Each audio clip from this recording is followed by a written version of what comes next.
Ashama harka fuunee hordoftoota ayyaantu asallaa jiru jalatti argattan hundi keessan nagaa waaqayyo jaalalli waaqayyo bakkuma jirtanitti isiniif haa baay'atu jecha har'a waan adda ta'e tanaan durallee haala wal fakkaataadhaan garuu garaagarummaa qaba qabadhee dhufeetu beekaa viidiyoo kiyya duraanii irratti warri tanaan dura maatii kiyya ta'aniitu jiran laalan jedhee tan abdii qaba har'as immoo waanuma mana keenya keessatti humni keenya ayyamu nyaata baay'ee bareedaa wayii bifa salaxaatiin qabadhee dhufee jira. Nagaan koo jaalalli bakkuma jirtanitti sifaana haa ta'u jedha hordoftoota ayyaantu asallaa. Amma karma hojii kiyyaa tan deema. Innis yeroo koo of jalaa yookaan qisaasechuu dhiisuuf jecha dura hunda waan hundaayyuu qopheeffadhe.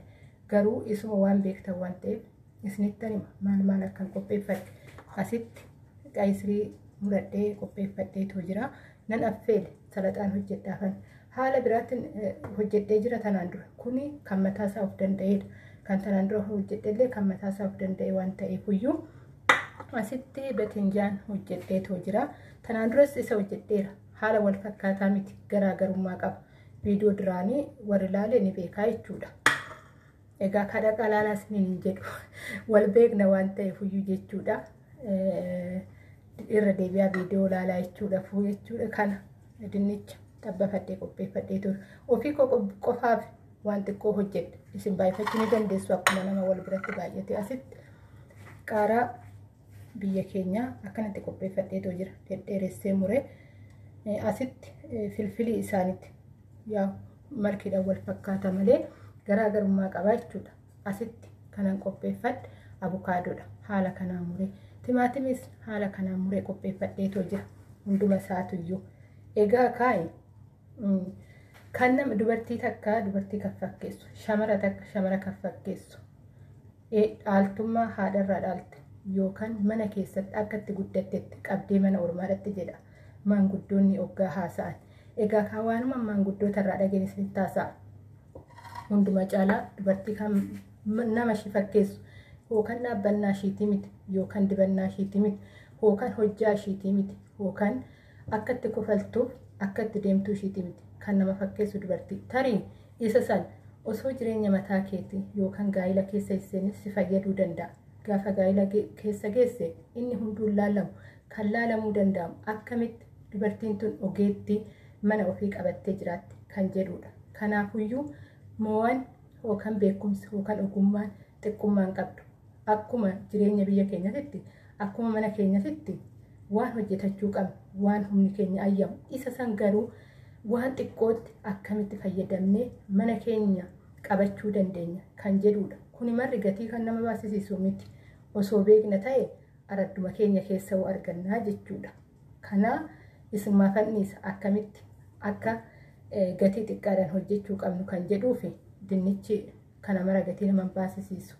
araddumarrattuu argachuu ni dandeenyaa jechuudha kanaafuyyuu timaatiminis sanuma osoo hojjenne aradduma warra keenyatti tuyyuu biqilcha tariitii kaamman hunduuyyuu baadiyyaadhaa kara magaalaa filannata isas taanan hojjette taanan wanni dhabame tokko hin jiru isaatti dubartii cimtuu ta'e kanumatu sirraa eeggama haala laaltee toora laaltee hirraafamisiin jechuun jaaladhaasumaan kara hojii kiyyaatan deema egaa ka boru fedha waaqayyoo ta'e waan gurguddaa akka waliin baran keessattuu dubartoonni waan gurguddaa kana waan jedhu dhiirris mana keetiin barachuu qabda nyaata irratti waan baay'een hojjedhee tayyaadha waaqayyoo na gargaaree haadha biyyaa na godhee kara biyya kootii nagaadhaan gale abdiin qabammoo akka nagaadhaanis galuu isinis akkasuma yaada kee qabdan koomentii jalatti naa barreessaa isiniin jechuun jaaladha hordoftoota koo amma